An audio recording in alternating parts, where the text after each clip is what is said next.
बिस्मिल्लाहिर्रहमानिर्रहीम। अस्सलाम वालेकुम। खुश रहें, आबाद रहें, जहाँ भी रहें हैप्पी रहें और हेल्दी रहें। तो मैं हूँ फ़ाइज़ा और वेलकम करती हूँ आपको चटपटे पकवान में।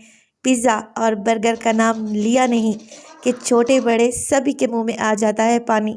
आज मैं आपसे बहुत ही इनोवेटिव और आसान सी रेसिपी शेयर करूँगी जो कि बहुत ही मज़े की बनती है। आज मैं बनाऊँगी चिकन फ्राई बर्गर। इस रेसिपी की मुझे रिक्वेस्ट भी आई थी और बच्चों की आजकल छुट्टियां हैं, तो आप छुट्टियों में बच्चों को ये बना कर दें। इंशाल्लाह ये रेसिपी आपके बच्चों के साथ साथ पूरी फैमिली मेम्बर्स को पसंद आएगी। रेसिपी अच्छी लगे लाइक कर दें और चटपटे पकवान को सब्सक्राइब भी कर लें। तो बेहतरीन सा फ्राइड बर्गर बनाने के लिए सबसे पहले तो इसकी पैटी तैयार करेंगे, जिसके लिए ले लिया है मैंने 250 ग्राम यानी कि 1 पाव के लगभग बोनलेस चिकन। एक चॉपर में शामिल कर दें और इसमें डालें 1 हरी मिर्च काट कर और इसके साथ ही 1 टीस्पून अदरक और लहसुन का पेस्ट। एक छोटा सा प्याज भी रफली सा काट कर आप लोगों ने शामिल कर देना है।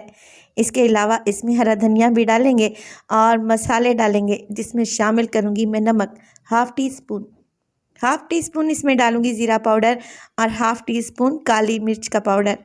इसके अलावा मैं डालूंगी इसमें पेपरिका पाउडर या फिर आप इसमें कश्मीरी लाल मिर्च भी डाल सकते हैं, ये सिर्फ कलर के लिए है। धनिया पाउडर डालेंगे 1 टीस्पून। इसके अलावा मैं डालूंगी इसमें पिसा हुआ गरम मसाला तकरीबन 2 चुटकी के बराबर और 2 चुटकी इसमें हल्दी शामिल करेंगे।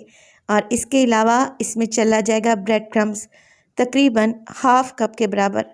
अगर ब्रेड क्रम्स नहीं है आप लोगों के पास तो फिर एक ब्रेड के स्लाइस को तोड़कर इसमें शामिल कर दें और सब चीज़ों को आप लोगों ने अच्छे से पीस लेना है।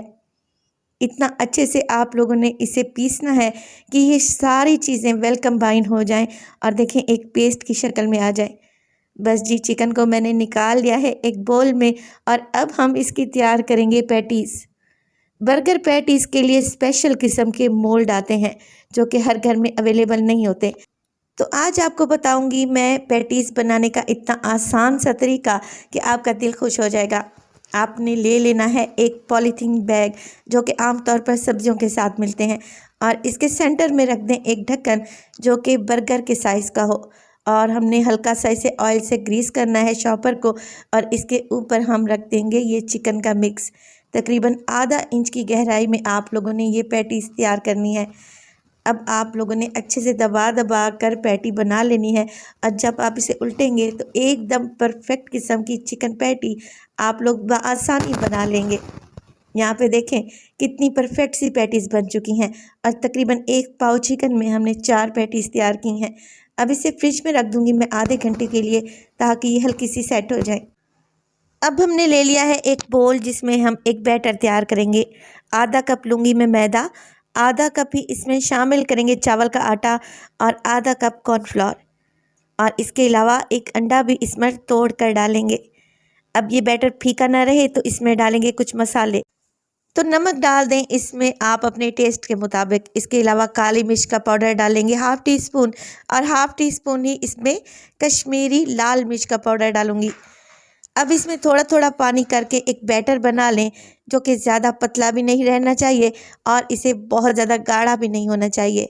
थोड़ा थोड़ा पानी करके ऐड करते जाएं और इसे मिक्स करते रहें ताकि इसमें कोई भी गुठली बाकी ना रहे।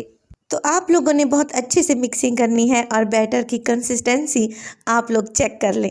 बस इसी थिकनेस में ये बैटर रहना चाहिए। इसे एक साइड पे रख दें।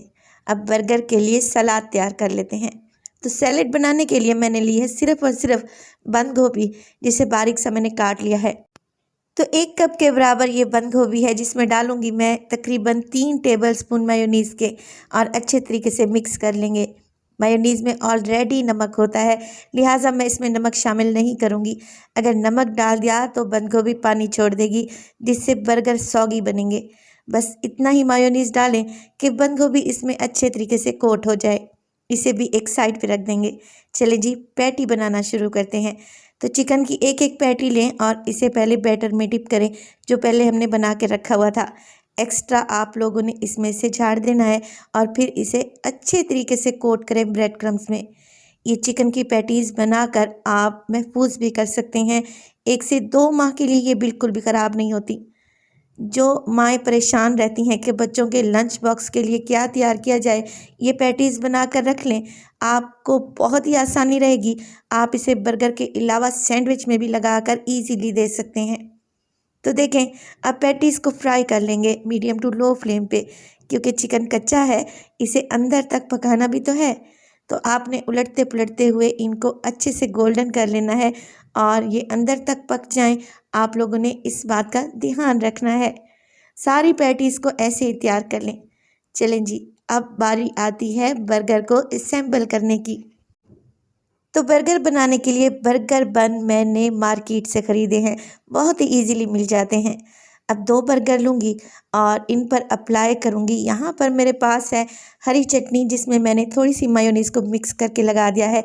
आप अपनी पसंद की कोई भी सॉस लगा सकते हैं, चाहें तो सिर्फ केचप भी लगा सकते हैं या मायोनीज़ से इसे कवर कर लें।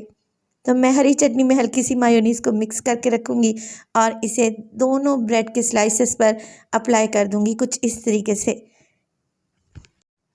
इसके बाद सादा केचप लेंगे और उसे लगा लेंगे दूसरे बन पर और इसे भी अच्छे तरीके से फैला लेंगे। वीडियो इस स्टेज पर ज़रा सी भी आप लोगों को अच्छी लग रही हो, आपको मेरी वीडियो समझ में आ रही हो, आप लोगों से गुजारिश है कि वीडियो को लाइक कर दिया करें और चटपटे पकवान को सब्सक्राइब भी कर लें। अल्लाह ताला आप सब लोगों को सलामत रखे। तो अब देखिए, हरी चटनी के ऊपर मैं चिकन पैटी लगाने लगी हूँ और मैंने लिया है यहाँ पर चीज़ का एक स्लाइस।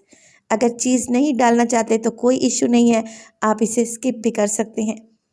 चीज़ के ऊपर जो हमने सैलेड बना कर रखा हुआ था, एक एक टेबल स्पून भर के लगाएं। देखें, कुछ इस तरीके से। अब केचप वाला बन हम इसके ऊपर फ्लिप कर देंगे। आप इस बर्गर को एज इट इज़ भी खा सकते हैं, बहुत ही टेस्टी लगेगा। मगर क्योंकि मैं फ्राई सैंडविच की रेसिपी देने लगी हूँ, जो कि बहुत ही इनोवेटिव और मज़े का है, तो आप लोगों ने क्या करना है, जो बैटर हमने बचा कर रखा था ना, उसमें बर्गर को डिप करें और फिर इसे अच्छे तरीके से ब्रेड क्रम्स में कोट कर लें। यहाँ पर आपने ध्यान रखना है कि आपने इतने अच्छे तरीके से कोटिंग करनी है कि फ्राई करते वक्त ये बर्गर बिल्कुल भी नहीं खुलना चाहिए। अब इसे फ्राई करेंगे और फ्राई करने के दौरान आप इस पर तेल उछालें कुछ इस तरीके से। मीडियम टू लो फ्लेम पे इसे फ्राई करें चारों तरफ से। जब इसका प्यारा सा गोल्डन कलर आ जाए, तब आपने इसकी साइड को चेंज करते हुए इसे चारों तरफ से बहुत ही खूबसूरत सा कलर दे देना है। देखें, मैं इसको बिल्कुल मीडियम टू लो फ्लेम पे फ्राई कर रही हूँ ताकि ये बिल्कुल क्रिस्पी और शानदार बने। रेसिपी को ज़रूर ट्राई कीजिएगा। रेसिपी आपके बच्चों को तो बहुत ही पसंद आएगी। चारों तरफ से जब आप इसे गोल्डन कर लें तो इसी तरीके के बाकी बर्गर भी आप लोगों ने फ्राई कर लेने हैं। चलें जी, बर्गर तो हमारे तैयार हो चुके हैं। मैं आपको काट कर दिखाती हूँ। माशाल्लाह से ये बेहद क्रिस्पी और शानदार बने हैं। रेसिपी इतनी ज़बरदस्त और आसान है कि आप इसे देखते ही बनाना चाहेंगे इंशाअल्लाह ताला। तो वैसे तो बाज़ार से आपको हर चीज़ अवेलेबल होती है, मगर होममेड इज़ द बेस्ट। घर में बनी हुई चीज़ों की तो बात ही कुछ और है। रेसिपी ट्राई कीजिएगा, रेसिपी अच्छी लगे लाइक कर दें और चटपटे पकवान को सब्सक्राइब कर लें और अपने फैमिली और फ्रेंड्स में भी शेयर किया करें। अपना बहुत सारा ख्याल रखिएगा। फ़ाइज़ा को भी अपनी दुआओं में याद रखिएगा। मुझे दीजिए इजाज़त। टिल देन, अल्लाह निगहबान।